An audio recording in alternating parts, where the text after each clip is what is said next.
People fear what hides in the dark. They should be more afraid of what hides in plain sight. Tonight we open the file of the Ark of the Covenant. For more than 2,000 years, kings, archaeologists, adventurers, and treasure hunters have searched for it. An object carried before armies, kept inside the holiest room of a temple. Revered by kings, feared by enemies, and then it disappeared. No confirmed wreckage, no accepted tomb, no museum display, just stories, claims, ancient traditions, secret tunnels beneath Jerusalem. A British aristocrat whose search almost caused an international crisis, and one guarded chapel in Ethiopia, containing something that almost nobody is allowed to see. So where is the Ark of the Covenant? Was it destroyed? Stolen? Hidden beneath an ancient city? Smuggled away before an invading army arrived? Or could it really be sitting right now, behind a locked door? Tonight we follow the clues. We question the stories, and we investigate one of the greatest mysteries in human history. But before we can ask where the Ark went, we need to understand exactly what disappeared. According to the Hebrew Bible, the Ark was a sacred chest constructed after the Israelites left Egypt. A wooden chest covered with gold, carried using poles, topped by 2 cherubim, and said to contain the stone tablets of the covenant, the 10 commandments. But in the biblical stories, the Ark was not treated as an ordinary religious object. It was carried before the Israelites, associated with the crossing of the River Jordan, carried around Jericho before the city fell, taken into battle, captured by enemies, and according to the biblical accounts, those who treated it carelessly sometimes paid a terrible price. The Philistines captured the Ark. They had taken the sacred object of their enemy, a trophy, a symbol of victory. But according to the biblical account, that victory soon became something else. Disaster and affliction followed. The Ark was moved from place to place, and eventually, the Philistines sent it back. Now ask yourself a question. What did people in the ancient world believe this object actually was? A sacred container? A throne for the invisible presence of God? A symbol of a people and their covenant? A weapon? Or perhaps all of those things at once? Whatever the answer, according to the biblical narrative, the Ark eventually came to Jerusalem. King David brought it to the city.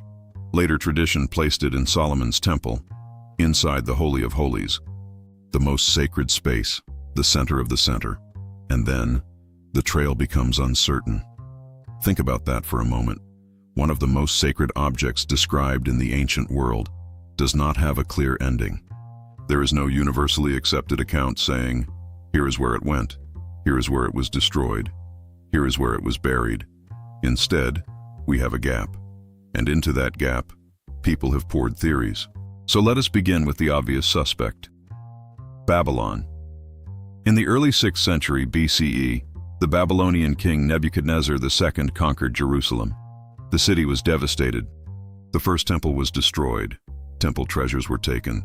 People were exiled. But what happened to the Ark? Was it taken to Babylon? It seems possible.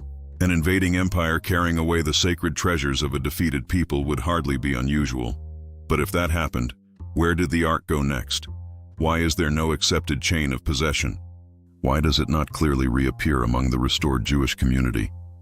And why was the Second Temple remembered without the Ark at its center? Perhaps the answer is simple. Perhaps the Ark was destroyed. Gold removed, wood burned, the object dismantled by people who had no reason to preserve the sacred meaning attached to it. That would explain why nobody found it. But would it explain everything? Perhaps. Perhaps not. Because there is another possibility. Imagine you are living in Jerusalem. An enemy army is approaching. You know what has happened to other cities. You know the temple may be looted. And you are responsible for the most sacred object your people possess. What do? Do you leave it where it is and hope? Or do you move it, hide it, entrust its location to a tiny group of people? And if those people die, what happens to the secret? This is where the file becomes difficult. Because once you accept the possibility that it was hidden, almost anywhere becomes possible. Under the temple, in a cave, beyond the city, across a border, into another kingdom. The problem is not finding a theory. The problem is finding evidence. Some traditions place the ark in a hidden chamber connected with the temple. Another ancient tradition tells of the prophet Jeremiah hiding the ark in a cave on the mountain from which Moses had viewed the promised land. Could that be true? Perhaps. Can we verify it? No. Can we dismiss it? No. And so, another door remains open. But now, we must travel south, to Ethiopia, because in the city of Aksum stands one of the most extraordinary claims in the entire case. The Ethiopian Orthodox Tewahedo Church maintains a tradition that the Ark of the Covenant came to Ethiopia. The story tells of Menelik, son of Solomon and Sheba, bringing the Ark from Jerusalem. Today, the tradition centers on Aksum. Near the Church of Our Lady Mary of Zion is a chapel said to contain the Ark. A guardian is appointed. Access is restricted. The claimed object is not available for normal archaeological examination. Now ask yourself, if you believed the Ark had survived, would this not be one of the most tempting leads in history? A church says the tradition is real. A guarded chapel exists, and you cannot simply walk in and inspect it. What do you do? Believe? Dismiss? Demand evidence? Or simply wonder? What is behind the door? This is where we must be careful. A sincere religious tradition is not the same thing as archaeological proof. Importance is not verification. Without independent examination and a reliable chain of evidence, we cannot establish that the object claimed to be an Aksum is the biblical Ark. But here is the question that keeps the story alive.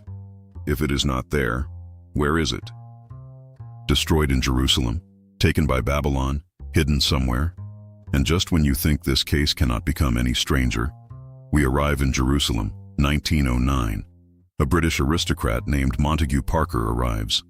With one of the strangest archaeological expeditions the city has ever seen. They were looking for treasure, the Ark of the Covenant, and the treasures of Solomon, inspired by Walter Uvelius. Uvelius believed he had found clues hidden in biblical texts, clues that pointed towards treasure beneath Jerusalem. Was he right? There was only one way to find out. Dig. The expedition obtained permission and began excavating. Workers entered ancient tunnels. Passages were explored. Money was spent. Time passed. And the Ark? Nothing. But Parker was not finished. By 1911, the search took a dangerous turn. The expedition secretly gained access to one of the most religiously sensitive places on Earth. The Temple Mount. They dug at night. Think about that decision.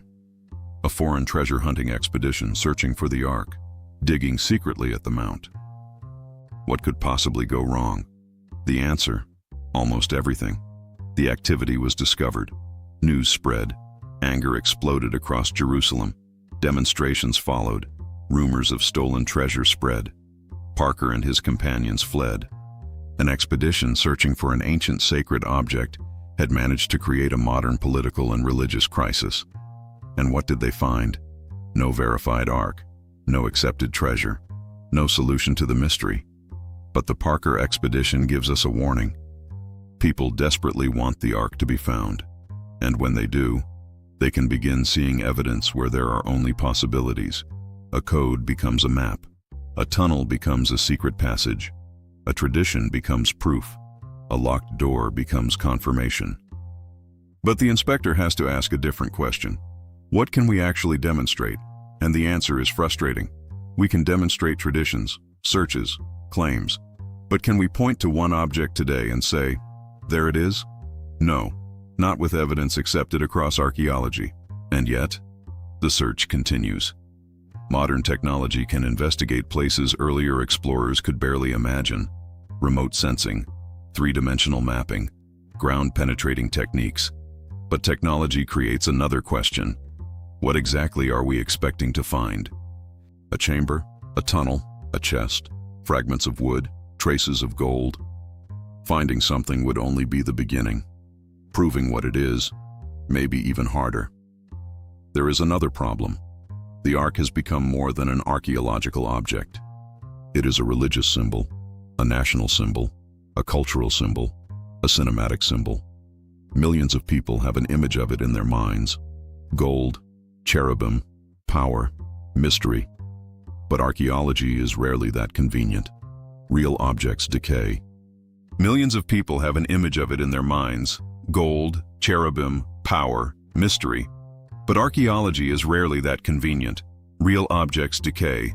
They are repaired, moved, copied, reused, destroyed. So perhaps we are asking the wrong question. Not where is the Ark, but when was it last certainly present? Who had access? Who had the motive to move it? Who had the opportunity? They are repaired, moved, copied, reused, destroyed. So perhaps we are asking the wrong question. Not where is the Ark, but when was it last certainly present? Who had access? Who had the motive to move it? Who had the opportunity?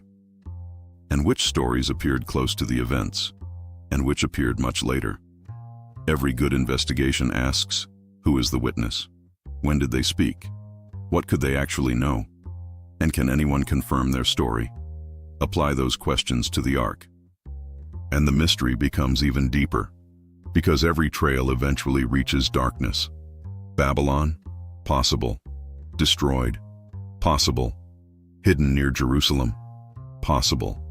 Mount Nebo? A tradition. Ethiopia? A living and powerful tradition. Every road gives us a story. None gives us the final piece of evidence.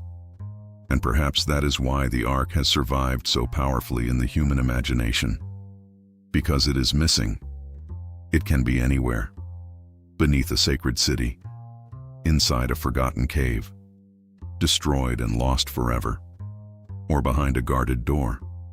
Its story moves between history, faith, and human obsession. People have crossed continents for it, dug beneath ancient cities, decoded secret messages, and still, we return to the same question. Where is the Ark of the Covenant? Was it destroyed, carried away, hidden, or taken south? Or did the truth disappear with the last people who knew where it was? For more than 2,000 years, kings have wondered. Archaeologists have searched. Believers have guarded their traditions. And still, the question remains. Somewhere, perhaps, there is an answer. Behind a locked door, beneath an ancient city, inside a forgotten cave, or buried so deeply in history that we may never find it. The Ark was there, then it wasn't. Who moved it? Where did they take it? Was it destroyed? Was it hidden? And why has nobody ever been able to prove what happened next? Nobody really knows why. Until the next file.